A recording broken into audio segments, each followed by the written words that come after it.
जैसा कि आपको पता है हमारी मैथ टीजीटी की कंसेप्ट सीरीज स्टार्ट है, जो कि जितनी भी टीजीटी एग्जाम्स हैं मैथ्स की, जो कि राजस्थान की सेकंड ग्रेड हुई, डी ट्रिपल एस बी की रही, केवीएस की रही, इसके अलावा ईएमआरएस की टीजीटी एग्जाम रही मैथ की, उसके लिए स्पेशल है। ठीक है, तो उसमें जो रिलेशन एंड फंक्शन की जो टॉपिक चल रहा है, हमारा रिलेशन एंड फंक्शन वाला चैप्टर चल रहा है, उसमें 2 लेक्चर कंप्लीट हो चुके हैं और एक तीसरा लेक्चर है, उसमें हम फंक्शन के बारे में स्पेशल चर्चा करेंगे और टाइप ऑफ फंक्शन को क्लियर करेंगे। ठीक है, तो इसमें से कुछ क्वेश्चन बनने की संभावना रहती है। ठीक है, तो चलिए स्टार्ट करते हैं, सेकंड स्लाइड पे चलते हैं। तो फंक्शन का बेसिक मैं आपको समझा देता हूँ। फंक्शन एंड रिलेशन, रिलेशन हम पढ़ चुके हैं। रिलेशन क्या होता है? रिलेशन जैसे कि आर ए टू बी, ठीक है, एक कथन होता है। अगर जो रिलेशन क्या होता है? रिलेशन मात्र और मात्र एक कथन होता है, जैसे कि आर बराबर एक्स वाई, ठीक है, एक्स वाई, और वाई बराबर x square, then x belongs to A और वाई बिलोंग्स टू बी। ठीक है, एक्स बिलोंग्स टू ए और वाई बिलोंग्स टू बी। जो भी कथन अब इसकी पालना करेगा, वाई बराबर एक्स स्क्वायर, इस कथन की पालना करेगा, तो वो रिलेशन में होगा। जैसे कि जो कि मैं मतलब इतना डिटेल में नहीं बताऊंगा, क्योंकि मैं आपको पहले ही क्लियर कर चुका हूँ ये सब चीजें। तो रिलेशन ये होता है। ठीक है, रिलेशन ये होता है। तो फंक्शन क्या होता है? फंक्शन क्या होता है? जैसे कि रिलेशन को हम रोस्टर रूप में लिखते हैं। रिलेशन बराबर लिख देते हैं हम 1 2 2 3 2 3 3 4। ठीक है, इस तरीके से हम लिख देते हैं। यहाँ पे हम क्या लिखते हैं? ए बराबर तो है 1 2 3, ठीक है, और बी बराबर है 1 2 3 4 5। ठीक है, इस तरीके से लिख देते हैं।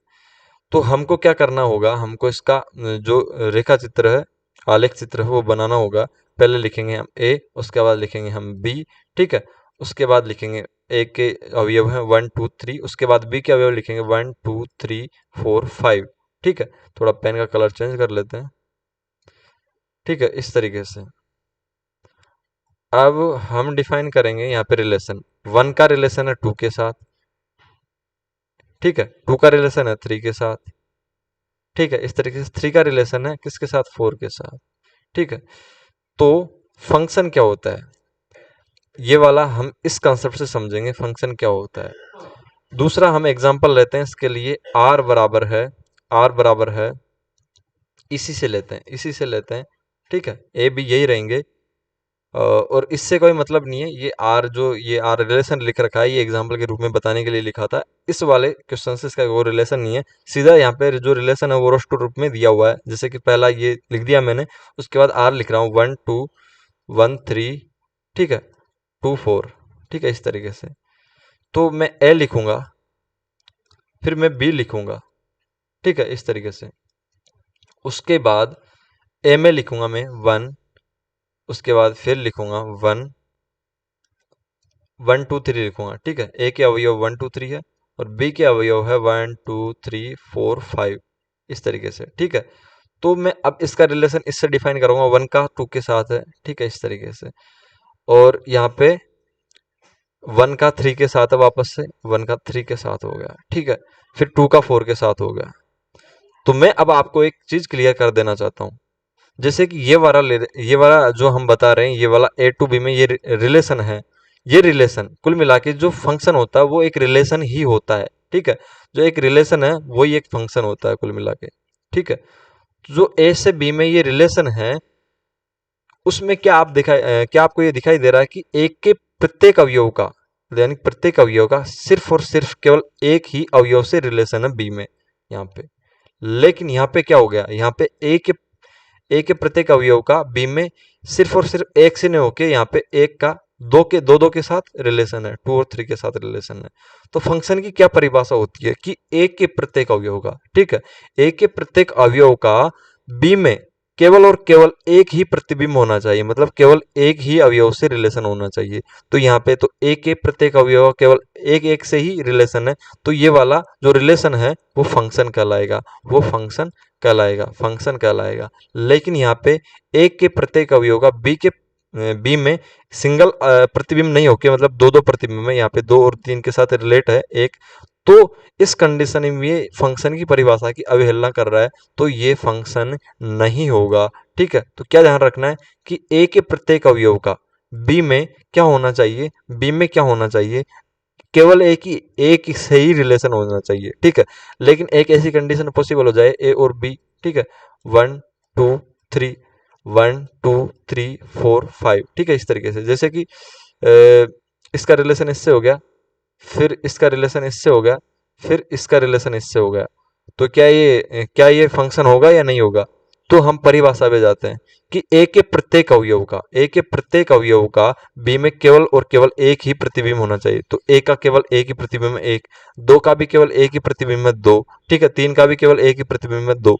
ठीक है, तो यहाँ पे जो बी है उसमें ये वाला अवयव है यहाँ पे दो के साथ कनेक्टेड है, लेकिन ए का क्या एक अवयव दो दो के साथ कनेक्टेड है नहीं है, तो कुल मिला के ए के प्रत्येक अवयव का बी में केवल एक ही प्रतिबिंब है। ठीक है, तो ये फंक्शन होगा। ठीक है, तो कुल मिला के आपने ये देखा होगा कि अगर बी का कोई भी अवयव दो दो के साथ रिलेट है, ठीक है, अकेला दो दो के साथ रिलेट है, तो उसकी चिंता नहीं है, लेकिन ए का अवयव अगर कुल मिला के क्या हो गया, ए का अवयव अगर कुल मिला के बी के मतलब यानी एक ही अवयव ने दो दो से संबंध बना लिया, जैसे कि एक रिलेट हो जाता है एक से, एक रिलेट हो जाता है बीस दो से, ठीक है, तो ये गलत हो जाता है, ये फंक्शन नहीं होता। ठीक है, तो इस तरीके से ये फंक्शन होता है। तो फंक्शन का बेसिक आपको क्लियर हो गया होगा और डेफिनेशन समझ लेते हैं, चलते हैं अगले स्लाइड पे। समुच्चय ए से बी में कोई संबंध सम, तो संबंध को आप हल्के में नहीं लीजिएगा, फलन क्या होता है, संबंध ही होता है।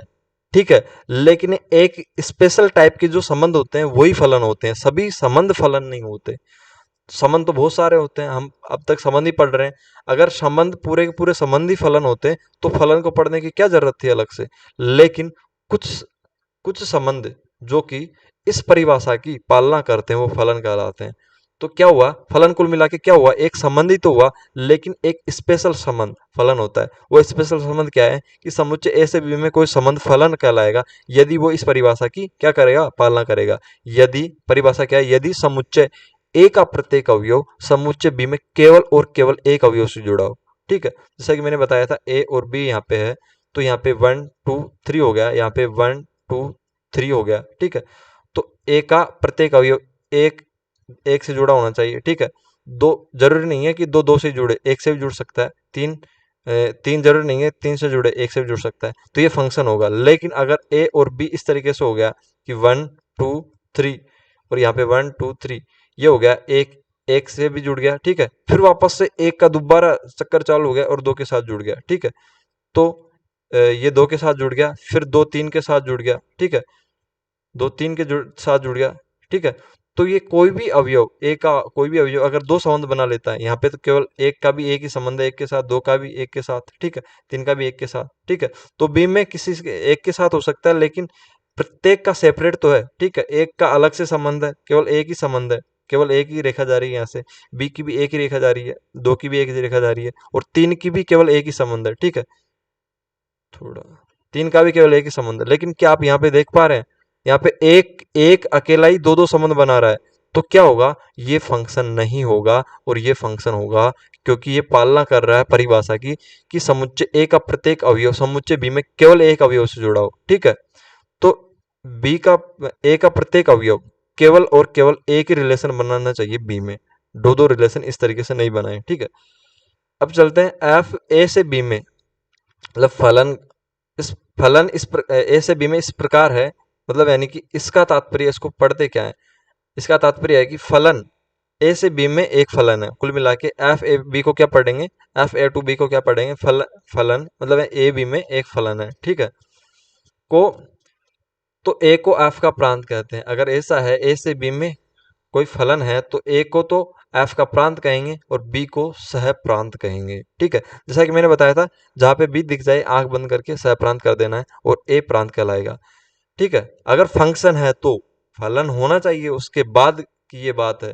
जैसे कि ए से बी में रिलेशन दे रखा कोई, आपने सीधा कह दिया कि ये इस फंक्शन का क्या होगा, प्रांत से प्रांत, पहले उसको फंक्शन तो प्रूव कीजिए। ठीक है, तो एक प्रदत्त अवस्था में एक्स ए में ए से संबंधित एक्स बिलोंग्स टू ए से संबंधित फलन के लिए फलन के अंतर्गत बी में एक अद्वितीय अवयव वाई होता है। कुल मिला के कहने की बात इस लाइन का मतलब यही है कि ए के प्रत्येक अवयव का बी में केवल और केवल एक ही प्रतिबिंब होना चाहिए। ठीक है, तो प्रांत और सहप्रांत तो क्लियर हो गया कि प्रांत किसको कहेंगे, सहप्रांत किसको कहेंगे। फलन प्रूव होने के बाद प्रांत तो कहेंगे ए को और सहप्रांत कहेंगे बी को। ठीक है, परिसर किसको कहेंगे, परिसर तो वही परिभाषा कि समुच्चय बी के केवल वे अवयव जो कि जिनका संबंध ए से होता है, उनने उनसे बना जो समुच्चय होता है वो क्या कहलाता है, परिसर कहलाता है। ठीक है, इस तरीके से प्रांत सहप्रांत तो आप पहले ही पढ़ चुके हैं, परिसर भी पढ़ चुके हैं, तो उसी के अनुसार ये ज्ञात करना है। अब जैसे कि फॉर एग्जाम्पल हम चलते हैं यहाँ पे, एफ फंक्शन ए से बी में इस प्रकार है कि फंक्शन ए से बी में इस प्रकार है कि जो फंक्शन का मतलब यानी कि ये रिलेशन ही है, रिलेशन का रूप, रिलेशन कोई फंक्शन कहते हैं, तो आर बराबर या एफ बराबर 1a 2c 3d 4b है और 1 2 3 4 ए है और बी समुच्चय इस प्रकार है। ठीक है, तो 1 का ए के साथ संबंध हो गया, बी का 2 का सी के साथ संबंध हो गया इस तरीके से, और 3 का डी के साथ और 4 का ए के साथ हो गया। क्या ए का कोई अवयव दो संबंध बना रहा है, नहीं बना रहा है, क्योंकि प्रत्येक से एक लाइन जा रही है, एक ही संबंध बना रहा है। तो क्या ये फंक्शन होगा, जी हाँ होगा, जी हाँ ये फंक्शन होगा, फंक्शन होगा। ठीक है, प्रांत क्या होगा, ए प्रांत होगा, ये जो अवयव है ये वाले ये प्रांत होगा, प्रांत होगा। ठीक है, इस तरीके से प्रांत होगा। और इस तरीके से सप्रांत क्या होगा, ए बी के सभी अवयव सप्रांत होगा। ठीक है, क्या बी का कोई अवयव खाली छूट रहा है, सभी के सभी अवयव किसी न किसी रूप से रिलेट हैं, तो क्या परिसर क्या होगा, बी के वो अवयव जो कि ए से रिलेट है, तो यहाँ पे बी के सभी अवयव ए से रिलेट है, तो परिसर क्या होगा, परिसर भी बी ही होगा, क्योंकि सभी के सभी अवयव इसमें आ जाएंगे, तो परिसर और सहप्रांत यहाँ पे बराबर हो जाएंगे। ठीक है, तो यहाँ पे कंडीशन बनेगी सहप्रांत। ठीक है, परिसर भी होगा और उपसमुच्चय भी होगा, क्योंकि जो समुच्चय होता है वो खुद का ही उपसमुच्चय भी होता है। ठीक है, तो बराबर होंगे तो उपसमुच्चय भी होगा प्रांत। और ये वाला भी सही है यहाँ पे, जैसे कि परिसर, ये भी सही है, परिसर सह प्रांत का उपसमुच्चय या बराबर होगा। ठीक है, दोनों कंडीशन यहाँ पे सही है। नोट लिख लेते हैं, नोट को पढ़ लेते हैं आसानी से। नोट क्या है, प्रत्येक फलन एक संबंध होता है। देखिए मैंने क्या बोला था कि फलन कोई बड़ी चीज नहीं है, फलन हमने अब तक रिलेशन पढ़ा, तो रिलेशन ही फलन होता है, लेकिन कुछ स्पेशल रिलेशन फलन होते हैं। इसका मतलब क्या हुआ कि जो सभी रिलेशन है वो फलन नहीं होंगे, कुछ ही फलन होंगे। ठीक है, तो ये कुछ ही फलन होंगे, कुछ कुछ रिलेशन ही फलन होंगे। ठीक है, तो जो ये फलन आ रहे हैं वो किस में से आ रहे हैं, रिलेशन में से ही तो आ रहे हैं। ठीक है, जैसे कि 100 रिलेशन हमको हमारे पास है। ठीक है, उनमें से केवल 30 रिलेशन ही फलन है। तो ठीक है, तो ये आपको क्लियर हो गया होगा, जो फलन आएगा वो रिलेशन में से आएगा। ठीक है, तो क्या होगा, तो प्रत्येक फलन एक संबंध होता है। तो क्या ये 30 जो फलन आए हैं हमारे पास, जो 30 फलन आए हैं वो 100 रिलेशन में से तो आए हैं, तो ये 30 के 30 क्या रिलेशन होंगे, तो आपको पता है कि 100% होंगे, क्योंकि रिलेशन में से ही तो आए हैं, तो रिलेशन तो होंगे ही होंगे। ठीक है, ठीक है, तो ये पहली लाइन क्लियर हो गई, प्रत्येक फलन एक संबंध होता है। तो प्रत्येक फलन एक संबंध होता है, क्योंकि ये संबंध में से ही आता है फलन, तो प्रत्येक फलन का एक संबंध होना अनिवार्य है। परंतु यह आवश्यक नहीं है कि प्रत्येक संबंध, दूसरी लाइन पढ़िए, प्रत्येक संबंध फलन हो।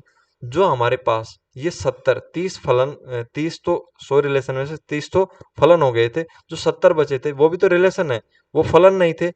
तो ये सेकेंड लाइन कन्फर्म हो गई होगी कि परंतु यह क्लियर नहीं है कि प्रत्येक प्रत्येक जो संबंध हो वो फलन हो। तो ये प्रत्येक जो संबंध है, मतलब यानी कि जो 70 है वो जो फलन रिलेशन थे वो फलन नहीं हुए। और दूसरी लाइन को कन्फर्म करते हैं, दूसरी लाइन को, कि यह जरूर नहीं है कि प्रत्येक रिलेशन फलन हो। ठीक है, इस तरीके से तो आपको क्या ध्यान रखना है कि जो फलन होता है वो हर हालत में रिलेशन होगा। ठीक है, लेकिन जो रिलेशन होता है वो फलन होगा, जरूरी जरूरी नहीं है, नहीं है। ठीक है, ठीक है, इस तरीके से अब फलन का बारीकी से कंसेप्ट आगे हम जान लेंगे। अब फलन पहचानने का फंडा, जैसे कि मैं पहले इसको मिला देता हूँ, इससे ये मिला दिया। ठीक है, उसके बाद मैंने क्या किया, उसके बाद मैंने किया ये। ठीक है, उसके बाद मैंने क्या किया, उसके बाद मैंने कर दिया ये और ये। ठीक है, इस तरीके से उसके बाद मैंने क्या कर दिया, उसके बाद मैंने कर दिया ये ये और ये, ठीक है, इस तरीके से। उसके बाद मैंने क्या कर दिया, उसके बाद मैंने ये कर दिया, ठीक है, इस तरीके से। उसके बाद मैंने क्या कर दिया, उसके बाद मैंने ये कर दिया। तो अब आपको क्या बताना है, इसमें फलन कौन सा है, फलन कौन सा है, फलन कौन सा नहीं है। तो फलन की परिभाषा क्या कहती है कि जो ए है यहाँ पे, उसका प्रत्येक अवयव, ठीक है, बी में केवल और केवल एक संबंध रखता हो, मतलब केवल एक और एक प्रतिबिंब रखता हो। तो यहाँ पे एक है, उसका बी में केवल एक और एक प्रतिबिंब है, ठीक है, इस तरीके से दो है, उसका केवल एक रिलेशन है, ठीक है। कुल मिला के जो यहाँ पे ए है, ए के अवयव है, उनसे केवल एक ही लाइन जानी चाहिए, दो नहीं जानी चाहिए। तो क्या ये सेटिस्फाई कर रहा है उस कंडीशन को? जी हाँ, ये फलन होगा, फलन होगा, ठीक है। अब दूसरे पे चलते हैं, ठीक है। तो वापस से चलते हैं फलन की परिभाषा पे। फलन की परिभाषा आप एक बार देख लीजिएगा। समुच्चय ए से बी में कोई संबंध फलन होगा यदि समुच्चय ए का प्रत्येक अवयव, इसको गौर कीजिएगा, प्रत्येक अवयव समुच्चय बी में केवल एक अवयव से जुड़ा हो। तो क्या यहाँ पे प्रत्येक अवयव समुच्चय बी के अवयव से जुड़ा है? ए फर्स्ट वन तो जुड़ा है ए से, दो जुड़ा, मतलब टू जुड़ा है बी से, तो थ्री किससे जुड़ा है? वहां पे क्या लिखा था, प्रत्येक अवयव जुड़ा होना चाहिए और केवल एक से जुड़ा होना चाहिए, बी के केवल और केवल एक अवयव से। ऐसा नहीं हो कि तीन बी से भी जुड़ गया, ए से भी जुड़ गया। तो यहाँ पे तो भाई साहब ये तीन जुड़ ही नहीं रहा है किसी से, तो ये फलन की परिभाषा जो प्रत्येक है उस कीवर्ड को क्या कर रहा है, गलत कर रहा है, तो ये फलन नहीं होगा, ठीक है। इस तरीके से चलते हैं यहाँ पे, ठीक है। तो यहाँ पे क्या फलन की परिभाषा क्या है कि प्रत्येक अवयव केवल एक ही संबंध बनाना चाहिए, उसका केवल एक ही। यहाँ पे तो एक के दो दो हैं, यहाँ पे ए भी है और बी भी है प्रतिबिंब, तो ये भी फलन नहीं होगा, फलन नहीं होगा, ठीक है। इस तरीके से यहाँ पे चलते हैं, यहाँ पे एक का केवल एक ही प्रतिबिंब है ए, इस तरीके से दो का भी केवल एक ही प्रतिबिंब है ए है, इस तरीके से तीन का भी केवल एक ही प्रतिबिंब है ए है, ठीक है। तो क्या ये फलन होगा? जी हाँ, ये फलन होगा, ठीक है। आप ऐसे सोच रहे होंगे बी के तो अवयव खाली रह गए, ठीक है, ये तो उसमें परिभाषा में दे ही नहीं रखा है ऐसा कि भाई प्रत्येक बी के वजह से प्रत्येक ए का अवयव बी में केवल और केवल एक प्रतिबिंब बनाए, वहां पे प्रत्येक लगा ही नहीं रखा बी के लिए, तो बी के अवयव खाली रह जाए चिंता नहीं है, लेकिन ए का अवयव अगर कोई संबंध नहीं बना रहा है, ठीक है, तो ध्यान रखना वो फलन नहीं होगा, ठीक है, ये चलेगा। अब इसमें क्या है, इसमें क्या है, इसमें एक का केवल एक प्रतिबिंब है ए है, इस तरीके से दो का भी केवल ए है, इस तरीके से तीन का भी केवल ए है, ठीक है, तो ये भी फलन होगा भैया, ये भी फलन होगा। अब चलते हैं यहाँ पे ए और बी, यहाँ पे ए का केवल एक प्रतिबिंब है और बी का भी एक है, ठीक है, दो खाली बैठा है, तो ये भी फलन होगा, ठीक है, ये भी फलन होगा। तो अब मैं आपको एक चीज और बता देता हूँ, ठीक है। एक तो ये तरीका हो गया आपका चेक करने का। अब मैं शॉर्टकट बताता हूँ, शॉर्टकट में क्या होगा, माँ बेटे का कंसेप्ट लेंगे। पहले तो एक मेरा ही तरीका बताता हूँ, माँ बेटे का कोई कंसेप्ट नहीं लेना। मेरा तरीका क्या है, मेरा तरीका भाई साहब एक नंबर है, ठीक है। आप दो चिन्ह पढ़े होंगे आपने अब तक जिंदगी में, ये तो होता है भाई साहब ग्रेटर देन, ठीक है, और ये होता है लेस देन, ठीक है। अगर ये वाला चिन्ह बन रहा है, ठीक है, तो फलन होगा, ठीक है। अगर ये वाला चिन्ह बन रहा है, ये वाला, तो फलन नहीं होगा, नहीं होगा, ठीक है। अब वो कैसे, जैसे कि यहाँ पे देख लीजिए, ये वाला चिन्ह बन रहा है तो फलन होगा, मतलब इस वाली कंडीशन की बात कर रहा हूँ। नॉर्मली जैसे कि ये अकेले अकेले अकेले अकेले कनेक्ट है, तो ये तो फलन होंगे ही, ठीक है। यहाँ पे आपको यह ध्यान रखना है कि भाई ए का कोई भी अवयव खाली नहीं होना चाहिए, किसी न किसी के साथ जुड़ा हो, ठीक है। तो इन दोनों में से कोई भी कंडीशन नहीं बन रही, तो हमको क्या देखना है पहले, इसमें से कोई खाली तो नहीं है, तो कोई खाली नहीं है, सीधा जुड़ा हुआ है तो सीधा फलन होगा। अब यहाँ पे भी ये सीधा जुड़ा हुआ है लेकिन एक खाली है, तो फलन नहीं होगा, ये वाली कंडीशन, ठीक है। अब यहाँ पे ये लेस देन ग्रेटर देन वाली कंडीशन बन रही है, तो यहाँ पे आपको ये वाला निशान दिखाई दे रहा है, ठीक है, ये वाला, तो ये आपको क्या लेस देने वाला ये वाला निशान नहीं दिखाई दे रहा? तो आप कहेंगे जी हाँ बिल्कुल दिखाई दे रहा है, तो इस कंडीशन में क्या होगा, फलन नहीं होगा। तो अगर ऐसा दिख जाए तो आंख बंद करके क्या करना, फलन नहीं होगा, ठीक है। जैसे कि यहाँ पे है, यहाँ पे है, यहाँ पे भी ये चीज बन रही है, लेकिन यहाँ पे क्या आपको ये दिखाई दे रही है लेस देने वाली, आपको ये वाली दिखाई दे रही होगी, तो ये दिखाई दे रही है तो आपको सोचने की कोई जरूरत नहीं है, ठीक है। कोई भी ए वाला खाली नहीं होना चाहिए, और ये वाली कंडीशन बन रही है तो ठीक है, ये वाली कंडीशन बन रही है तो फलन होगा, सीधा आपको फलन होगा लिखना है, ठीक है। यहाँ पे भी ये वाली कंडीशन बन रही है, ये वाली, ठीक है, ठीक है, ये वाली कंडीशन बन रही है, तो यहाँ पे भी फलन होगा, ठीक है, सीधा लिखना फलन होगा, ठीक है। इस तरीके से यहाँ पे कोई कंडीशन नहीं बन रही, सीधे सबके सब जुड़े हैं, ठीक है। ए का कोई भी अवयव खाली नहीं है, तो समझ जाना कि ये फलन होगा, ठीक है। तो जहां पे भी आपको ये वाला चिन्ह दिख जाए, जहां पे भी आपको कौन सा वाला चिन्ह दिख जाए, या ये वाला चिन्ह दिख जाए, ये वाला चिन्ह दिख जाए, फलन नहीं होगा, नहीं होगा, होगा, ठीक है। अब तीसरा कंसेप्ट बताता हूँ फलन चेक करने का, माँ बेटा वाला कंसेप्ट, माँ बेटे वाला कंसेप्ट, ठीक है। जैसे कि ये हो गए बेटे, बेटे ए को मानना है, माँ किसको, बी को माननी है, ठीक है। ए इस बेटे की एक माँ, ठीक है, इस बेटे की भी एक माँ, इस बेटे की भी एक माँ, ठीक है, तो फलन होगा, ठीक है। अब यहाँ पे इस बेटे की, यहाँ पे बेटे और माँ, ठीक है, इस बेटे की एक माँ, इस बेटे की एक माँ। अब ये बेटा है, क्या क्या इसके माँ नहीं होगी, ठीक है, ये तीन है, इसको बेटा माना हमने, क्या इसके माँ नहीं होगी, या क्या ये बिना माँ का बेटा है, तो ऐसा पॉसिबल ही नहीं है। तो अगर ये नहीं है, पॉसिबल नहीं है, तो वैसा फलन भी पॉसिबल नहीं है, ठीक है। अब तीसरा वापस से चलते माँ बेटे के कंसेप्ट पे, और ये माँ, ठीक है, ये बेटा है, ठीक है, ये बेटा है, एक बेटा, उसके दो दो माँ है, ठीक है, ये माँ है और ये माँ है, ठीक है, दो दो माँ है, ठीक है। आप कृष्ण भगवान उस पे मत चले जाना, यहाँ पे ऑब्जेक्टिव सोच को काम में लेना है, जो एग्जामिनर की सोच है उसको, हमको सब्जेक्टिव अपनी सोच का बिल्कुल ही इसमें ख्याल नहीं रखना है। अपनी सोच लगाएंगे तो भाई साहब भाड़ में जाएंगे, ठीक है। तो क्या एक बेटे की दो दो माँ हो सकती है? पॉसिबल ही नहीं है, क्योंकि जन्म देने वाली माँ केवल एक ही होगी, ठीक है। तो ये भी फलन नहीं होगा, ठीक है। यहाँ पे दो की एक ही माँ है, ठीक है, ये पॉसिबल होगा, ये पॉसिबल होगा, लेकिन ये वाली कंडीशन इसको सेटिस्फाई नहीं कर रही, तो फलन नहीं होगा, ठीक है। अब जैसे कि ये एक है, उसकी ये, जैसे कि ये माँ लिख लेते हैं यहाँ पे, और ये बेटा लिख लेते हैं, ठीक है। तो एक एक की माँ हुई ए, ठीक है, इस तरीके से दो की माँ हुई ए, इस तरीके से तीन की माँ हुई ए, ठीक है। तो क्या आपको ये पता है कि जो जितने भी, मतलब ये तीन बेटे हैं, उनकी एक माँ है, कुल मिला के एक माँ के तीन बेटे पॉसिबल है, ठीक है। तो ये वन टू और थ्री, ये वाली कंडीशन पॉसिबल है, तो ये फंक्शन होगा, ठीक है। इस तरीके से यहाँ पे जैसे कि ए है, यहाँ पे ए है, उसकी माँ है ए, मतलब वन की माँ है ए और टू की माँ है ए, मतलब वन और टू की एक माँ हो सकती है, ये पॉसिबल है, ठीक है। इस तरीके से थ्री की एक माँ है, ये भी पॉसिबल है, तो ये भी फंक्शन होगा, ठीक है। इस तरीके से ए की एक माँ है, ये भी पॉसिबल है, बी की, मतलब बी की माँ है थ्री, ये भी पॉसिबल है, तो ये भी फंक्शन होगा, ठीक है, इस तरीके से। तो फलन इस तरीके से हम पहचान सकते हैं। तो फलन पहचानने के आपको तीन तरीके बता दिए गए हैं, तो ये जिनके थ्रू आप फलन को इजीली पहचान पाएंगे। अब चलते हैं रोस्टर रूप में फलन पहचानने का तरीका। रोस्टर रूप में फलन को कैसे पहचाना जाता है?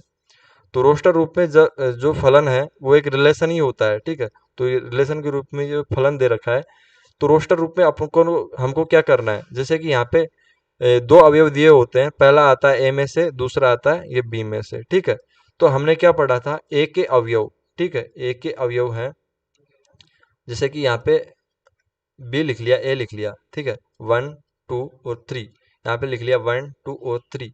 तो इस वाली कंडीशन, जैसे कि एक का एक के साथ भी संबंध है, एक का दो के साथ भी संबंध है, ठीक है, फिर दो का दो के साथ, फिर तीन का तीन के साथ, तो कंडीशन इसमें क्या बनेगी, इसका रोस्टर रूप क्या बनेगा, इसका रोस्टर रूप बनेगा वन वन, ठीक है, उसके बाद वन टू, उसके बाद में टू थ्री, उसके बाद में थ्री थ्री, ठीक है, टू टू और थ्री थ्री। तो इस कंडीशन में ये लेस देन वाला चिन्ह बन रहा है, जो कि मैंने बताया था कि ये फंक्शन नहीं होगा, फलन नहीं होगा, ठीक है। तो आपको क्या दिखाई दे रहा है यहाँ पे, कि यहाँ पे जब आगे वाला अवयव रिपीट हो तो फंक्शन नहीं होगा, ठीक है। अगर जैसे कंडीशन ये होती, ए और बी होती, ठीक है, वन टू और थ्री होती, फिर यहाँ पे वन टू, यहाँ पे वन,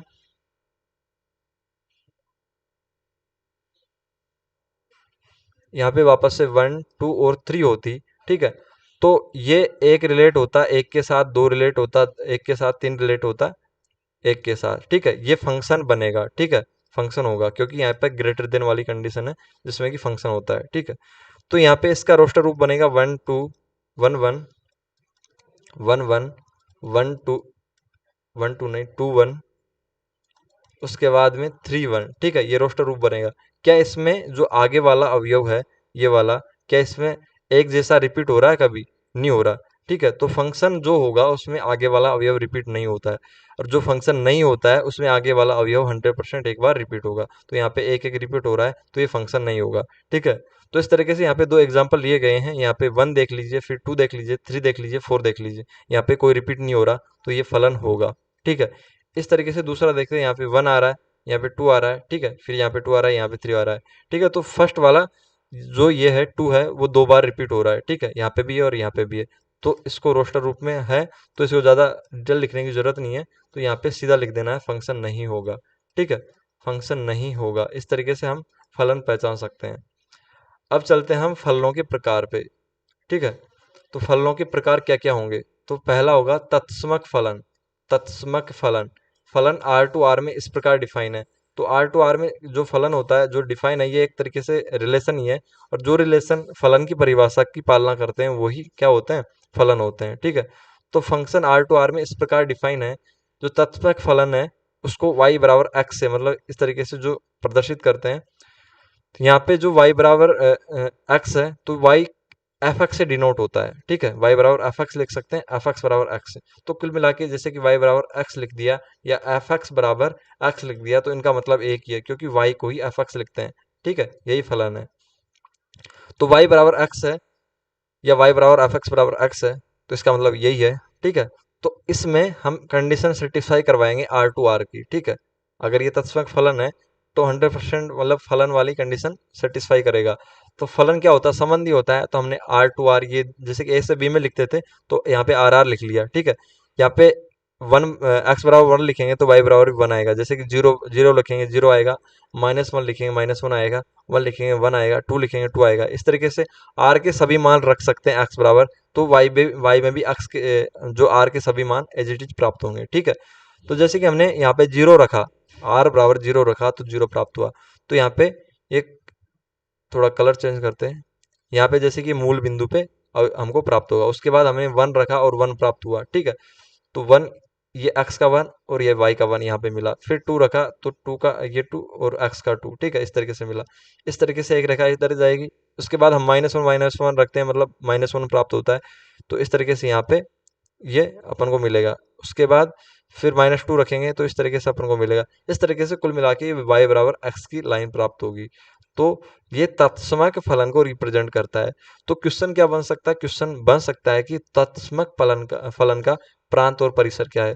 तो प्रांत क्या होगा? प्रांत x की वैल्यू, ठीक है, x की हमेशा ध्यान रखना है। जैसे कि अगर एक्स वाई दे रखा है, ठीक है, किसी फंक्शन में, तो ये प्रांत होता है, प्रांत को डिनोट करता है। ठीक है, और ये किसको? सह प्रांत को डिनोट करता है, सह प्रांत को डिनोट करता है। ठीक है, y बराबर सह प्रांत को। और परिसर निकालने के लिए जैसे कि y बराबर 2x + 1, ये कुछ ऐसा रिलेशन दे रखा है, तो उसमें रख के देख लीजिए, जो मिलेगा वो परिसर मिलेगा। लेकिन जो अवयव दिया होता है उससे सीधा हम प्रांत और सह-प्रांत का पता लगा सकते हैं। ठीक है, तो x यहाँ पे प्रांत था। ठीक है, y बराबर x था, तो x यहाँ पे प्रांत था। तो प्रांत था तो x के कितने मान पॉसिबल थे? x में r का कोई भी मान लिख सकते हैं, मतलब आ सकता है, तो प्रांत हो जाएगा r। ठीक है, इस तरीके से हमको जो सह प्रांत था, r का साथ देने जो r आया था। ठीक है, जो r का साथ देने जो r आया था। ठीक है, कुल मिला के वो भी क्या था? एक तरीके से सह प्रांत भी इसमें क्या था? आर था। कुल मिला के इसमें दो चीजें पूछी जाती है, प्रांत और परिसर। तो y बराबर हम अक्स बराबर कुछ भी रख रहे, तो y बराबर जो भी प्राप्त हो रहा था वो आर ही प्राप्त हो रहा था। तो कुल मिला के यहाँ पे प्रांत और परिसर क्या हो जाएंगे? आर हो जाएंगे। ठीक है, जहाँ पे भी अगर ऐसे दे दिया जाए आर टू आर में फलन डिफाइन है, तो ऐसे समझ जाना उसका प्रांत भी आर होगा और परिसर भी आर होगा। अगर कोई कंडीशन नहीं दी हुई है, सीधा दे रखा है, अगर यहाँ पे कंडीशन दे दी जाए कि x बराबर नोट 0 नहीं लेना है, ठीक है, तो उस कंडीशन में अलग है, वरना प्रांत और सहप्रांत आपको सीधा आर करना है। ठीक है, प्रांत होगा वही सहप्रांत होगा। तो तस्फक फलन का प्रांत परिसर आपको पता चल गया होगा, आर होगा। ठीक है, तो पूछने पे सीधा आपको टिक करना है। अब चलते हैं तस्फक फलन का जो दूसरा रूप है, उसमें y बराबर -x। ठीक है, इसमें 0 रखेंगे तो 0 आएगा, लेकिन यहाँ पे x बराबर जो भी पॉजिटिव मान रखेंगे y में नेगेटिव आएगा। ठीक है, जो भी पॉजिटिव x बराबर जो भी नेगेटिव मान रखेंगे, यहाँ पे नेगेटिव का तो पॉजिटिव में आएगा और पॉजिटिव का रखेंगे नेगेटिव में आएगा। जैसे कि यहाँ पे 0 लिखा तो 0 आ गया। ठीक है, फिर यहाँ पे x बराबर हमने क्या लिखा? x बराबर हमने 1 लिख दिया, x बराबर हमने 1 लिख दिया। ठीक है, तो y बराबर हमको -1 मिला, -1 मिला। एक्स बराबर हमने -1 लिखा तो y बराबर हमको 1 मिला, ठीक है। तो x बराबर हमने 1 लिखा तो y बराबर हमको -1 मिला, ठीक है, यहाँ पे इस तरीके से। और x बराबर हमने -1 लिखा यहाँ पे तो y बराबर हमको 1 मिला, ठीक है, यहाँ पे इस तरीके से y बराबर -x की ये लाइन हमको मिल जाएगी। इसमें भी प्रांत और परिसर क्या होंगे, आर होंगे। प्रांत होगा क्योंकि अक्स के आर में से अक्स का कोई भी मान रख सकते हैं, ठीक है, वो इसी लाइन पे शो करेगा, इस वाली लाइन पे। और जो y बराबर जो मान प्राप्त होगा वो भी मतलब इसी आर में से आएगा, मतलब प्रत्येक आर प्रत्येक y बिलोंग करेगा, प्रत्येक अक्स बिलोंग करेगा आर में और प्रत्येक y बिलोंग करेगा आर में, ठीक है। तो प्रांत हो जाएगा आर और परिसर भी हो जाएगा आर, ठीक है। सप्रांत इसमें आर टू आर दे रखा है और कंडीशन नहीं दे रखी है तो सप्रांत भी आर हो जाएगा, ठीक है, इस तरीके से, क्योंकि आर ही उसका साथ देने के लिए आएगा प्रांत का। अब चलते हैं अचर फलन। अचर फलन में क्या है, y बराबर एफ एक्स बराबर सी लिख दिया होता है कुल मिला के। जैसे कि y बराबर यहाँ पे 1 लिख दे, y बराबर 2 लिख दे, तो इसका मतलब क्या है, इसका मतलब भाई साहब आप कुछ भी रखो, आप y बराबर एफ एक्स मानते हैं, y बराबर एफ एक्स मानते हैं, बराबर यहाँ पे जैसे कि क्वेश्चन में लिख रखा है, इसको हटा देते हैं, y बराबर एफ एक्स मानते हैं अपन, ठीक है। एफ एक्स से लिख दो या y लिख दो, एक ही बात है, ठीक है, बराबर x होता है। यहाँ पे पहले से ही x की जगह हमने नियत मान रख दिया, जैसे 3 रख दिया, तो x का कोई मान चेंज कर लो, नियत तो नियत ही रहेगा, उसमें चेंज थोड़ी होगा। तो जहाँ पे y बराबर कुछ ऐसा नियत मान दे दिया जाए तो अचर फलन होता है, उसमें इस मान में कोई परिवर्तन नहीं होता, ठीक है, इस वाले मान में। तो f आर टू आर में डिफाइन होगा, ठीक है। तो कुल मिला के इसका प्रांत होगा, प्रांत मतलब x का तो कोई भी मान रख सकते हैं आप, ठीक है, x का कोई भी मान रख सकते हैं आप यहाँ पे, उसके लिए y का केवल एक ही मान प्राप्त होगा, ठीक है। तो y का केवल एक ही मान प्राप्त होगा मतलब 3 प्राप्त होगा। तो मैंने क्या बोला था, x और y होते हैं, इसमें ये तो प्रांत होता है, ठीक है, और ये सह प्रांत होता है, ठीक है। तो y बराबर केवल एक ही मान प्राप्त हो रहा है, तो y बराबर सह प्रांत कितना होगा, 3 ही होगा, ठीक है। और जो परिसर है, परिसर में मैंने क्या बोला था, y बराबर एफ एक्स से जो जो मान प्राप्त होते जाते हैं वही परिसर होता है। तो यहाँ पे केवल एक ही मान प्राप्त हो रहा है, 3 ही प्राप्त हो रहा है। तो कुल मिला के अक्स के कितने भी मान रख सकते हैं अपन, तो आर में से रख सकते हैं कितने भी मान, तो आर में से प्रत्येक अक्स आर में बिलोंग करेगा, ठीक है। तो ये प्रांत हो जाएगा आर, लेकिन परिसर क्या होगा, आर का कुछ भी मान रखेंगे तो केवल जो मान प्राप्त होगा वो 3 होगा, तो परिसर होगा इसका 3, ठीक है, और शायद प्रांत भी 3 हो जाएगा। तो इसको क्या नाम है, ग्राफ में अगर प्रदर्शित करेंगे तो y बराबर 3 को इस तरीके से प्रदर्शित करेंगे। y बराबर 3 का मतलब होता है 0 3, ठीक है। x बराबर तो 0 लेना है, ठीक है, इस लाइन पे तो 0 लेना है, 0 यहाँ पे जैसे आगे बढ़ेंगे तो 0 यहाँ पे इस जगह पे मिलेगा, और y बराबर 3 कहाँ पे मिलेगा, यहाँ पे मिलेगा, तो ये बिंदु 0 3 कहलाएगा, ठीक है। इससे इस लाइन को पास करवाना है एज इट इज, ठीक है, इस तरीके से ये लाइन पास होगी, y बराबर 3 को प्रदर्शित करेगी, ठीक है। जैसे कि x बराबर कोई लाइन 2 आ जाती तो इस तरीके से सीधी आती। तो अचर फलन इस तरीके से होते हैं, उनका अचर फलन का प्रांत होता है आर, हमेशा ध्यान रखना है, और शह प्रांत वो परिसर होता है जो कि मान अपन को दिया हुआ होता है। इस तरीके से चलते हैं इकाई पद फलन पे, ठीक है, ये भी इंपॉर्टेंट है। इकाई पद फलन, इकाई पद फलन क्या होता है, एफ एक्स बराबर 1 अगर x का मान 0 से बड़ा है या बराबर है तो एफ एक्स बराबर 1 होगा, लेकिन अगर x का मान 0 से छोटा है तो जो y है मतलब एफ एक्स का मान है वो 0 होगा, ठीक है। जैसे कि x का मान यहाँ पे इधर बढ़ेंगे तो बढ़ता जाएगा, लेकिन यहाँ पे मूल बिंदु पे 0 होगा। तो इस पे मूल बिंदु पे 0 है, x बराबर 0 है, तो y का मान क्या होगा, y का मान भी 0 होगा, ठीक है। और x बराबर कोई भी मान, ठीक है, x का मान, ठीक है, यहाँ पे क्या लिख रखा है, x का मान अगर 0 से छोटा है, x का मान अगर 0 से छोटा है तो y बराबर 0 प्राप्त होगा। तो 0 से छोटा इस लाइन पे प्राप्त होगा, ठीक है, इस वाली लाइन पे, ठीक है। तो इस वाली लाइन पे चलते ही चलो, ठीक है, y बराबर क्या होगा, 0 ही होगा, ऊपर बढ़ेगा ही नहीं, ठीक है। तो ये वाली लाइन क्यों प्राप्त हुई, क्योंकि x का मान हम रखते जाएंगे, -1 रखेंगे तो भी 0 प्राप्त होगा, -2 रखेंगे तो भी y का मान 0, -3 रखेंगे तो भी 0, ठीक है। तो ये पहला जो ये वाला पहला बिंदु वो ये रहा, फिर दूसरा बिंदु वो ये रहा, फिर तीसरा बिंदु वो ये रहा, ठीक है। तो इनको मिलाते हैं तो एक ये वाली रेखा प्राप्त होती है। अब चलते हैं x का मान अगर 0 है या 0 से बड़ा है, मतलब या तो 0 है, ठीक है, या 0 से बड़ा है तो 1 प्राप्त होता है, ठीक है। जैसे कि x का मान 0 है तो y का मान 1 प्राप्त होगा, ठीक है। 0 है तो y का मान फिर 2, फिर y का मान 3 प्राप्त होगा, ठीक है। x बराबर 0 है, थोड़ा गलत लिख दिया यहाँ पे, x बराबर 0 या 0 से बड़ा है तो y का मान 1 प्राप्त होगा। जैसे कि x का मान क्या है,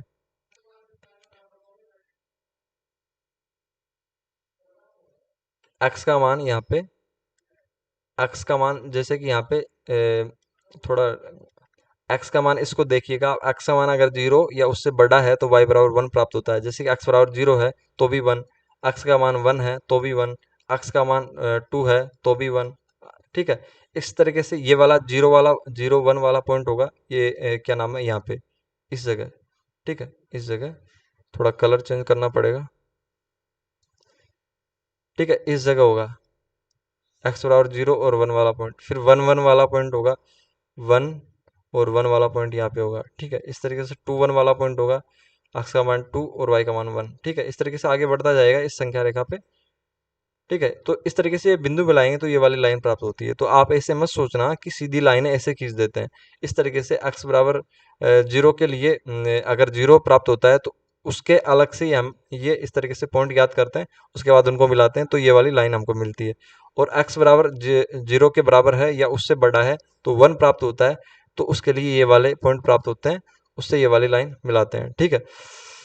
तो एक चीज क्लियर हो गई होगी आपको, r टू r में फलन डिफाइन है, ठीक है। तो -1, ठीक है, तो -1 लिखेंगे तो मान क्या होगा, ठीक है। x का मान तो हम कुछ भी रख सकते हैं r में से, प्रत्येक x बिलोंग्स टू r होगा तो प्रांत तो सीधा आपको पता ही चल गया r होगा, ठीक है। अब उसके बाद प्रांत अगर r होगा तो यहाँ पे परिसर ज्ञात करना है, ठीक है। तो परिसर कैसे ज्ञात करेंगे, जो y बराबर जो भी मान प्राप्त होता है, y बराबर यहाँ पे f(x) है, ठीक है।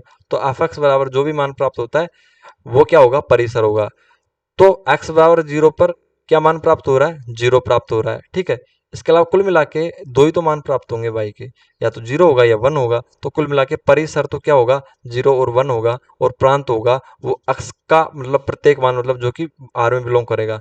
तो मतलब r में से कोई भी मान रख सकते हैं x का, तो प्रांत होगा r और परिसर होगा 0 1, ठीक है। अगर आप सह प्रांत जानना चाहते हैं तो कुल मिला के आर टू आर में फलन डिफाइन है, तो प्रत्येक आर क्या होगा, इस आर का साथ देने आएगा, ठीक है। लेकिन परिसर क्या होगा, जो इससे सेलेक्ट होगा। तो कुल मिला के अगर जहाँ पे दिख जाएगा आर टू आर में फलन डिफाइन है तो सप्रांत भी आर होगा। तो थोड़ी सी मिस्टेक हो गई थी पिछले वाले में, यहाँ पे जो सप्रांत है उसको आप हटा लीजिए, यहाँ पे भी क्या होगा, आर होगा, ठीक है। आर टू आर में ये वाला डिफाइन है, ठीक है। यहाँ पे परिसर होगा 3 और सप्रांत होगा आर। आगे चलते हैं। तो इकाई पद फलन को आपको याद रखना है, f(x) बराबर जब x का मान 0 या 0 से बड़ा होता है तो 1 प्राप्त होता है, x का मान 0 से छोटा होता है तो y बराबर 0 प्राप्त होता है। r टू r में इस प्रकार डिफाइन होता है, प्रांत परिसर इस तरीके से ज्ञात होता है, और जो ग्राफ है वो इस तरीके से बनता है, ठीक है। इकाई पद फलन के अलावा अब चलते हैं चिन्ह फलन, ठीक है। इनके फलन को याद रखना है आपको, इससे आपको सीधा परिसर प्रांत सब कुछ निकल में आ जाएगा, ठीक है। तो प्रत्येक x बिलोंग्स टू r के लिए तो यहाँ पे जो प्रांत है वो तो आपको पता ही चल गया, r हो गया, ठीक है। जहाँ पे x बिलोंग टू प्रत्येक x बिलोंग्स टू r दे दिया वहां पे प्रांत r हो गया, ठीक है। उसके लिए f r टू r में चिन्ह फलन है, r टू r दे दिया तो सब प्रांत r हो गया, ठीक है। प्रत्येक r इसका साथ देने के लिए आएगा, लेकिन जो जो साथ देगा वही परिसर कहलाएगा, ठीक है। तो f(x) बराबर 1 यदि जो इकाई फलन था उसमें क्या था, इकाई फलन था उसमें x बराबर 0 और 0 है या 0 से बड़ा है तो 1 प्राप्त होगा y बराबर, और 0 से छोटा है तो क्या होगा, 0 प्राप्त होगा, ठीक है। लेकिन जो चिन्ह फलन है, चिन्ह क्यों है, इसमें प्लस माइनस आएगा इसलिए।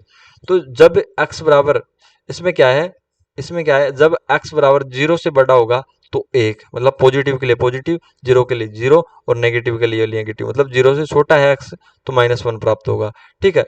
तो सीधा जैसे कि आप 0 लिखा, आपने x बराबर 0 लिखा तो आपको 1 प्राप्त हुआ, आपने x बराबर 1 लिखा तो आपको 1 प्राप्त हुआ, आपने x बराबर 1 लिखा तो आपको फिर 2 मतलब यानी कि आपने x बराबर 2 लिखा तो फिर भी 1 ही प्राप्त हुआ। तो ये वाले जो पॉइंट है किस लाइन पे आएंगे, तो 0 1 कहाँ पे है, x बराबर 0 है, 1 यहाँ पे है, ठीक है, इस जगह है। x बराबर 1 है, 1 यहाँ पे है, ठीक है, इस जगह है। x बराबर 2 है, 1 यहाँ पे है, इस जगह है। तो ये लाइन प्राप्त होगी। इसी तरीके से हम दूसरी वाली लाइन लेंगे x बराबर 0 से छोटे के लिए, तो -1 प्राप्त होगा, ठीक है। x बराबर 0 पे तो 0 ये वाला बिंदु प्राप्त होगा, ठीक है, इस तरीके से। और x बराबर 0 से छोटा है तो -1, ठीक है। तो जैसे कि -1 लेंगे तो -1 प्राप्त होगा, ठीक है, इस तरीके से। और जैसे कि अब लेते हैं अपन x बराबर 0 से छोटा ले रहे हैं तो -2 ले लेते हैं, तो -2 के लिए भी -1 प्राप्त होगा। y बराबर -3 ले लेते हैं, उसके लिए -1 होगा। तो -1 कहाँ पे है, इस जगह है, ठीक है, इस जगह है, ठीक है।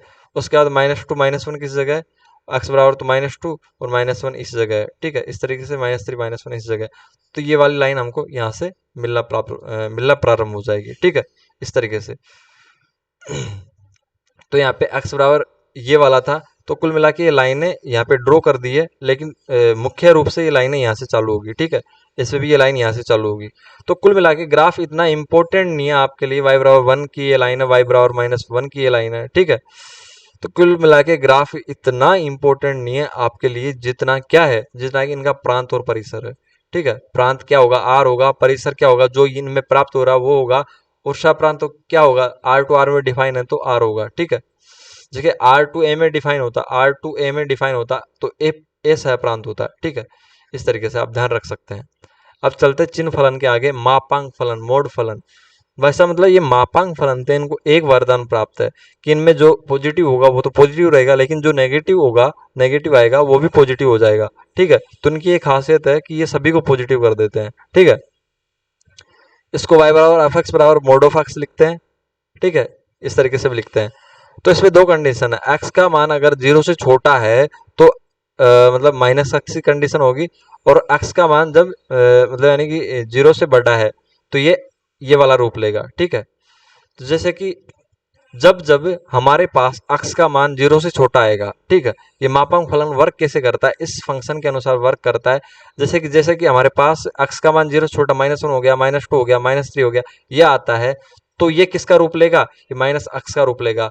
तो माइनस एक्स का रूप लेगा, ठीक है। तो x बराबर -1 लिखेंगे यहाँ पे, तो माइनस और -1 ये कुल मिला के प्लस कर देगा। इस तरीके से जो भी x के छोटे मान आएंगे उनको ये प्लस कर देगा, क्योंकि बाहर माइनस है। और जब x का मान 0 होगा या उससे बड़ा होगा तो ये x का रूप लेगा, क्योंकि इसमें तो वैसे ही पॉजिटिव रहेगा। तो कुल मिला के जो फाइनल रिजल्ट मिलेगा वो पॉजिटिव मिलेगा, ठीक है, इस तरीके से पॉजिटिव मिलेगा। तो इस तरीके से वर्क करता है। यहाँ पे ऐसा नहीं कि y बराबर ये प्राप्त होगा, y बराबर तो वही प्राप्त होगा लेकिन पॉजिटिव में प्राप्त होगा, ठीक है। तो कुल मिला के x बराबर हम क्या रख सकते हैं, यहाँ पे x बराबर हम r में से कुछ भी रख सकते हैं, क्योंकि फलन r टू r में डिफाइन है, तो r में से कुछ भी रख सकते हैं, लेकिन जो प्राप्त होगा वो पॉजिटिव प्राप्त होगा। तो परिसर क्या होगा, प्राप्त होने वाला पॉजिटिव r होगा, और शाह प्रांत क्या होगा, r होगा, क्योंकि r तो कंप्लीट आया था साथ देने के लिए, लेकिन साथ किसने दिया, केवल जो साथ देता है वही परिसर होता है, तो साथ r प्लस ने दिया, ठीक है। एक प्रांत का साथ किसने दिया, r प्लस ने दिया, तो परिसर तो r प्लस होगा, क्योंकि y बराबर पॉजिटिव मान प्राप्त होंगे r के सभी, ठीक है। तो परिसर r प्लस हो गया, प्रांत सह प्रांत r हो गया। ये ग्राफ कैसे प्राप्त होते हैं, ग्राफ जैसे कि ऐसे प्राप्त होते हैं, हमने 1 लिखा तो 1 मिला, ठीक है, x बराबर 1 लिखा तो 1 मिला, x बराबर 2 लिखा तो 2 मिला, x बराबर 3 लिखा तो 3 मिला, ठीक है। तो 1 1 2 2 3 3 इसकी ये लाइन हमने ड्रॉ कर दी। फिर हमने क्या लिखा, x बराबर -1 लिखा तो 1 मिला, x बराबर -2 लिखा तो 2 मिला, ठीक है। x बराबर -3 लिखा तो y में तो पॉजिटिव मिलते जाएंगे, तो x बराबर -1 लिखा तो ये y का +1 मिल गया। उसके बाद ये -2 लिखा तो ये y का 2 मिल गया। इस तरीके से ये वाली लाइन इस तरीके से मिलती जाएगी। तो ये y बराबर -x के ग्राफ से और y बराबर x के ग्राफ से इस तरीके का ये मापांक का ग्राफ प्राप्त होता है, मापांक फलन, ठीक है। तो प्रांत सह प्रांत सभी आपको पता चल गए होंगे। चलते हैं आगे, महत्तम पूर्णांक फलन। इसका अलग ही फंडा है। ये काम करता है जैसे कि आपके पास, ये किस कंसेप्ट पे काम करता है, जैसे कि आपके पास कितने रुपए हैं, आपके पास रुपए हैं, जैसे कि आपके पास रुपए हैं 2.9 रुपए हैं, मतलब यानी कि 3 रुपए होने में 0.1 कम है। तो ये उसको क्या कर देगा, महत्तम पूर्णांक फलन उसको क्या कर देगा, उसको केवल 2 के रूप में ही लेगा। ठीक है, आपके पास भले ही 2 पॉइंट ट्रिपल ट्रिपल ट्रिपल इतने नए रुपए हैं, लेकिन इसको मापांक फलन में रखते ही बाहर निकालेंगे मशीन में से तो वैसा 2 ही प्राप्त होगा।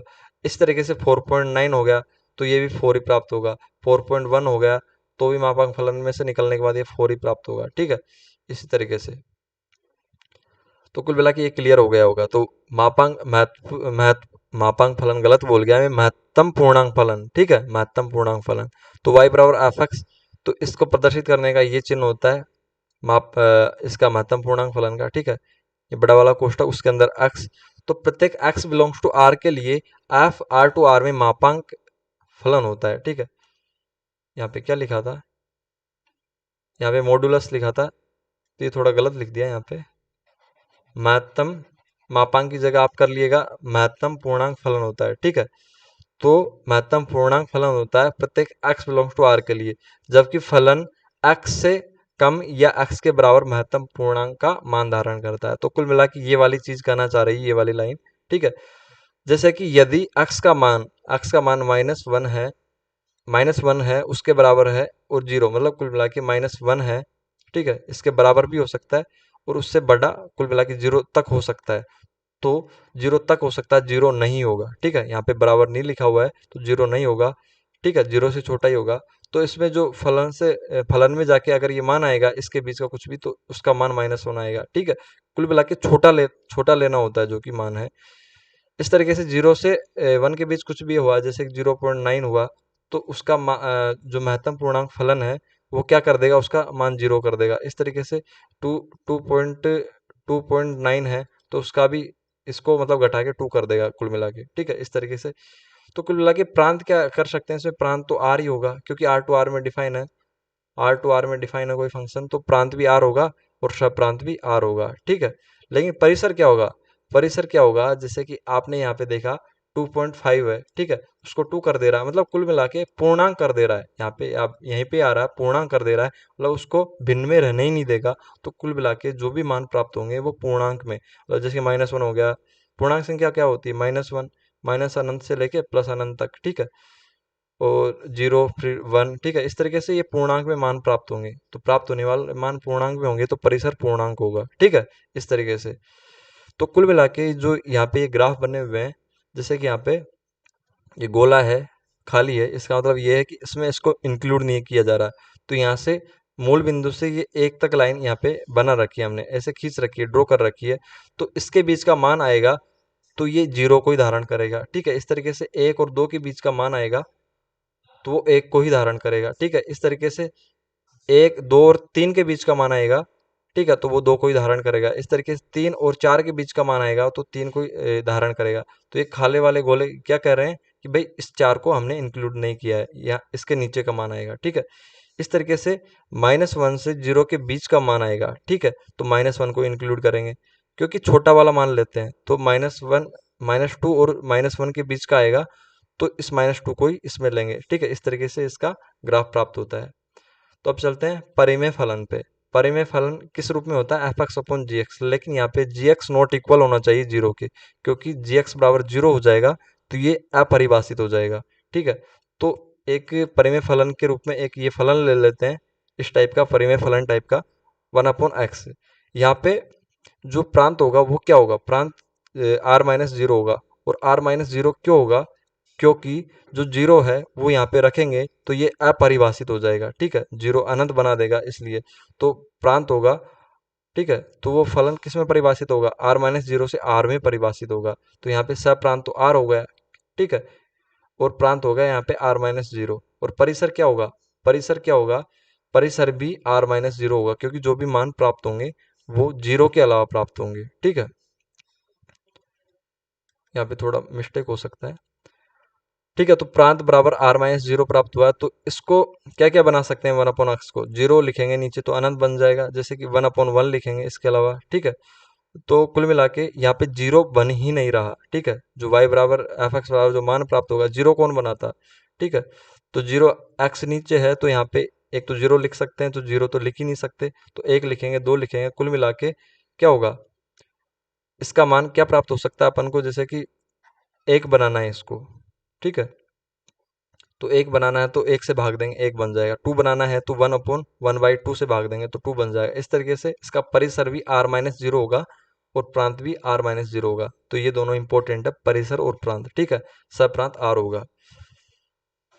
अब चलते हैं, क्योंकि r सप्रांत क्यों होगा, क्योंकि r तो कंप्लीट आया था, लेकिन उसका साथ किसने दिया, प्रांत का परिसर ने दिया, जो कि r-0 है, ठीक है। इस तरीके से तो परिमेय फलन है उसका जो हमको ग्राफ है वो किस तरीके से प्राप्त होता है, वो इस तरीके से प्राप्त होता है जैसे कि r बराबर, यहाँ पे हम 0 तो लिख नहीं सकते, यहाँ पे x बराबर 0 नहीं लिख सकते, तो x का मान 1 लेंगे, ठीक है। 1 लेंगे तो यहाँ पे 1 प्राप्त होगा इस तरीके से। फिर यहाँ पे x का मान 2 लेंगे, 2 लेंगे तो y का मान 1/2 प्राप्त होगा। x का मान 2 लिया तो y का मान यहाँ पे 1/2 प्राप्त हुआ, ठीक है। इस बीच में आएगा। फिर x का मान 3 लिया तो इस तरीके से ग्राफ बनेगा और इस तरीके से ग्राफ बनेगा, ठीक है। यहाँ पे भी, ठीक है, -1 पे 1, ठीक है, -1 पे -1 प्राप्त होगा। तो यहाँ पे जो ग्राफ बनेगा वो इस तरीके से मिलेगा, ठीक है। इस तरीके से ग्राफ मिलेगा। तो परिमेय फलन का ग्राफ इस तरीके से प्राप्त होता है, प्रांत परिसर ये होते हैं। अब चलते हैं बहुपद फलन पे, बहुपद फलन पे, ठीक है। तो बहुपद फलन परिभाषित होता है फंक्शन R में इस तरीके से। बहुपद फलन के 4 इस तरीके से हम जो महत्वपूर्ण है उदाहरण ले रहे हैं, ठीक है। यहाँ पे आप देख सकते हैं। तो इसमें y बराबर एक्स स्क्वायर, वाई बराबर माइनस एक्स स्क्वायर और वाई स्क्वायर बराबर एक्स और वाई स्क्वायर बराबर माइनस एक्स, तो इनके ग्राफ इस तरीके से प्राप्त होंगे। तो इस वाले लेक्चर को, एक मिनट, यहाँ पे बहुपद फलन में, ठीक है, y बराबर एक्स स्क्वायर जो हमको अभी यहाँ पे मिल रहा है, ठीक है। तो y बराबर एक्स स्क्वायर का जो ग्राफ है इस तरीके से प्राप्त होगा। कैसे प्राप्त होगा, जैसे कि हम 1 लिखेंगे तो y बराबर 1 मिलेगा, 2 लिखेंगे तो 4 मिलेगा। तो जिस तरीके से आप ग्राफ बनाएंगे तो इस तरीके से ग्राफ मिलेगा। आप मान रख के देख सकते हैं यहाँ पे, ठीक है। इस तरीके से इन सभी के ग्राफ मिलेंगे। तो यहाँ पे प्रांत तो r होगा, क्योंकि x का मान हम इस वाले में कुछ भी r में से रख सकते हैं, ठीक है। तो y का मान क्या आएगा, x का मान अगर हम पॉजिटिव में रखेंगे तो y भी पॉजिटिव आएगा, नेगेटिव में रखेंगे तो y फिर भी पॉजिटिव आएगा, क्योंकि यहाँ पे एक्स स्क्वायर है। तो परिसर क्या हो जाएगा, r+ हो जाएगा। तो परिसर यहाँ पे r+ हो जाएगा ये वाला, ठीक है। अब इस वाले में प्रांत क्या होगा, इस वाले में प्रांत r होगा, ठीक है। r का कोई मान रख सकते हैं प्लस और माइनस में, ठीक है। और परिसर क्या होगा, आप प्लस लिखिए या माइनस, यहाँ पे तो एक्स स्क्वायर तो उसको प्लस में बनाएगा, लेकिन जो ये आगे वाला माइनस वाला चिन्ह है वो हमेशा उसको नेगेटिव में कन्वर्ट कर देगा, ठीक है। तो इसमें परिसर प्राप्त होगा वो r- प्राप्त होगा। और इस वाले में वाई स्क्वायर बराबर एक्स में एक्स का मान, प्रांत का मान अपन क्या रखेंगे, आर, मतलब r+ क्यों रखेंगे, r पॉजिटिव क्यों रखेंगे, क्योंकि वाई स्क्वायर बराबर एक्स है तो y बराबर √x होगा। और अंडर रूट में कोई भी मान हम नेगेटिव में नहीं रख सकते, ठीक है। तो नेगेटिव में नहीं रख सकते तो हर मान पॉजिटिव में रखेंगे, और पॉजिटिव में कोई भी मान रखेंगे तो उसके, जैसे कि 1 है उसका अंडर रूट करते हैं तो नॉर्मली हम 1 लिखते हैं, लेकिन वास्तव में उसके दो मान +1 और -1 प्राप्त होते हैं, ठीक है। इसी तरीके से 4 है तो उसके अंडर रूट में अंडर रूट से बाहर निकालेंगे तो +2 -2 दो मान प्राप्त होते हैं, ठीक है। अगर आप इससे भी नहीं समझना चाहें तो आप इस तरीके से समझ सकते हैं, जैसे कि यहाँ पे क्या लिखा, यहाँ पे हमने x बराबर क्या लिखा, एक मिनट, वाई स्क्वायर बराबर एक्स फलन था, यहाँ पे एक्स बराबर हमेशा पॉजिटिव लिखेंगे, ठीक है। तो हमने यहाँ पे y का मान लेना शुरू कर दिया, ठीक है। तो y का मान हम 1 लेंगे तो x बराबर हमको क्या मिलेगा, x बराबर हमको 1 ही मिलेगा, ठीक है। y का मान अगर हम -1 लेंगे तो x का मान फिर वाई स्क्वायर है तो इसकी वजह से 1 मिल जाएगा। तो कुल मिला के y के हम कितने मान ले सकते हैं, y के हम पॉजिटिव नेगेटिव में r में से कोई मान ले सकते हैं, ठीक है। तो y हमको क्या मिलेगा, r मिलेगा, क्योंकि r का कोई मान y की जगह रख सकते हैं, लेकिन जो वाई स्क्वायर है उसको पॉजिटिव बना देता है, तो x में जो भी मान प्राप्त होंगे वो पॉजिटिव में प्राप्त होंगे, ठीक है। इस तरीके से प्रांत इसका r+ होता है और परिसर इसका r होता है, ठीक है। दो तरीके से मैंने समझा दिया कि भाई इसमें r+ क्यों है, एक तो अंडर रूट के तरीके से और ये y का मान रख के, ठीक है, वाई में मान रखते जाओ आर आर का, ठीक है, तो पॉजिटिव में प्राप्त होगा, तो एक्स पॉजिटिव में प्राप्त होगा। इस तरीके से यहाँ पे वाई स्क्वायर बराबर माइनस एक्स है, ठीक है। तो इसमें क्या होगा, इसमें प्रांत हमको नेगेटिव में क्यों रखना है, ठीक है, क्यों रखना है अभी समझते हैं। जैसे कि वाई स्क्वायर बराबर यहाँ पे माइनस एक्स है, तो वाई बराबर अंडर रूट में माइनस एक्स हो जाएगा, ठीक है। अंडर रूट में जो भी चीज़ माइनस में आएगी वो काल्पनिक हो जाएगी, तो इसको पॉजिटिव बनाने के लिए, ये नेगेटिव, इसको पॉजिटिव बनाने के लिए एक्स का मान भी हमको नेगेटिव लेना पड़ेगा, तो पॉजिटिव बन जाएगा, ठीक है। इसलिए यहाँ पे प्रांत आर माइनस आता है, ठीक है। और परिसर आर क्यों आता है, परिसर आर इसलिए आता है क्योंकि आप यहाँ पे जो वाई है उसके अंडर रूट में से निकलेंगे तो दो दो मान पॉजिटिव नेगेटिव में प्राप्त होंगे, तो ये आर में से आता है। या आप वाई का जो मेथड है वाई का मान रखने का, जैसे कि वाई में प्लस वन यहाँ पे रखा तो एक्स बराबर माइनस वन प्राप्त हो गया, ठीक है। वाई में माइनस वन रखा, ठीक है, तो एक्स बराबर फिर से क्या नाम माइनस वन प्राप्त हो गया, ठीक है। इस तरीके से वाई में प्लस टू रखेंगे तो फोर प्राप्त होगा, तो वो एक्स के लिए माइनस का हो जाएगा क्योंकि माइनस लग रहा है। और कुल मिला के एक्स के लिए जो मान प्राप्त होगा वो माइनस में प्राप्त होगा, ठीक है, वाई का मान रखने से। वाई में हम पॉजिटिव नेगेटिव कुछ भी रख सकते हैं, और आर में एक्स का जो मान प्राप्त होगा वो माइनस में प्राप्त होगा, ठीक है। तो एक ग्राफ को याद करने का तरीके मैं आपको बता देता हूँ। जैसे कि जिसके पास पावर होती है, ठीक है, वो बलशाली होता है, उसकी तरफ कोई भी मुंह नहीं फाड़ता, ठीक है। तो यहाँ पे वो वाला कंसेप्ट लगाएंगे, जैसे कि एक्स स्क्वायर के पास यहाँ पे कुल मिला के जो भी जिस व्यक्ति के पास पावर नहीं होती उसकी तरफ सबके सब मुंह फाड़ते हैं, ठीक है। तो यहाँ पे किसके पास पावर है, यहाँ पे एक्स स्क्वायर के पास पावर है, ठीक। तो एक्स के एक्स कौन सा वाला पॉजिटिव वाला, तो इसकी तरफ कोई मुंह नहीं फाड़ेगा। यहाँ पे किसके पास पावर नहीं है, बेचारे वाई के पास पावर नहीं है, ठीक है, और वाई कैसा है यहाँ पे पॉजिटिव है, ठीक है, तो इसकी तरफ सब मुंह फाड़ेंगे। तो ये वाला जो लाइन है ये पॉजिटिव वाई एक्स को ही दर्शाता है, ठीक है, तो इसकी तरफ ये मुंह फट गया, ठीक है। इस तरीके से ये वाला ग्राफ याद कर सकते हैं, ये ट्रिक है, ठीक है। यहाँ पे आपको जहाँ पे ये प्लस माइनस अगर माइनस आ रहा है तो आपको जिसके पास पावर नहीं है उसके पास ही माइनस को भेजना है, ठीक है। जहाँ पे जैसे कि यहाँ पे वाई बराबर माइनस एक्स स्क्वायर था, तो एक्स स्क्वायर के पास पावर आ रही है तो इसकी तरफ तो कोई मुंह नहीं फाड़ेगा, तो नेगेटिव को किसकी तरफ भेजेंगे, वाई की तरफ, ठीक है। तो जिसके पास पावर नहीं होती उसकी तरफ सब मुंह फाड़ते हैं, तो इस y के पास पावर नहीं है और ये y किसका है, नेगेटिव का है, तो नेगेटिव वाई एक्स की तरफ ये मुंह मुंह फाड़ते हुए ग्राफ बना दिया, ठीक है। इस तरीके से यहाँ पे पावर किसके पास है, यहाँ पे पावर वाई स्क्वायर के पास है, ठीक है, तो इस y की तरफ कोई मुंह नहीं फाड़ेगा, केवल जहाँ पे x के पास पावर नहीं है तो x की तरफ सब मुंह फाड़ेंगे। x किसका है, पॉजिटिव का है, तो इस तरीके से ये ग्राफ प्राप्त हो गया पॉजिटिव एक्स की तरफ मुंह फाड़ते हुए। इस तरीके से यहाँ पे वाई के पास पावर है तो वाई की तरफ कोई मुंह नहीं फाड़ेगा, एक्स के पास पावर नहीं है तो एक्स की तरफ मुंह फाड़ेंगे सबके सब, ठीक है। एक्स किसका है, नेगेटिव का, तो इस तरीके से नेगेटिव की तरफ ये वाला ग्राफ प्राप्त हो गया, ठीक है। तो इस तरीके का जो बहुपद फलन है उनका आपको क्लियर हो गया होगा। अब बहुपद फलन y बराबर एक्स क्यूब का अगर हम प्रांत देखेंगे तो r बराबर कुछ भी रख सकते हैं x की जगह यहाँ पे, ठीक है। तो r का प्रत्येक मान रखेंगे तो प्रांत r मिलेगा। परिसर परिसर भी r का प्रत्येक मान मिलेगा, तो परिसर ये हो जाएगा r टू r में फंक्शन डिफाइन है तो सप्रांत तो r बनना ही है, ठीक है, इस तरीके से। और अगर आप मान रखते जाएंगे x में तो इस तरीके से इसका ग्राफ मिलेगा जो कि इस तरीके से जाएगा। तो ये ज़्यादा इंपॉर्टेंट नहीं था, इसको स्किप करते हैं, आगे बढ़ते हैं। तो आज की वीडियो में इतना ही था, थोड़ा गला बैठ गया है, ठीक है। तो कुल मिला के हम कहना चाह रहे हैं आपको थैंक्स फॉर विजिटिंग अस, ठीक है। हमको विजिट करने के लिए आपका धन्यवाद। Life is a so much interesting game, so please carefully play it, ठीक है। तो अगर आपको कुछ मतलब अच्छा लगा है और कुछ भी डाउट रहे हैं तो आप कमेंट सेक्शन में बता सकते हैं, अच्छा लगा है तब भी और डाउट रहे हैं तब भी, ठीक है। तो सब्सक्राइब कीजिए फॉर मोर अपडेट्स हमारे चैनल को, ठीक है, सब्सक्राइब कर लीजिएगा। तो आज का वीडियो काफ़ी लंबा खिंच गया और काफ़ी भरा कंसेप्ट है इसके अंदर, तो इसमें से एक क्वेश्चन बन जाता है तो बहुत बड़ी बात है, ठीक है। तो वीडियो को यहाँ तक देखने के लिए धन्यवाद। केवल एक वीडियो और बचा है इसका शायद फलन वाली सीरीज का, तो फलन वाला जो हमारा चैप्टर है वो ख़त्म हो जाएगा, ठीक है, तो उसको आगे क्लियर करेंगे। तो यहाँ तक देखने के लिए धन्यवाद। आपके टीजीटी फ्रेंड्स के साथ इसको शेयर कीजिए और टेलीग्राम चैनल ज्वाइन करना ना भूलें।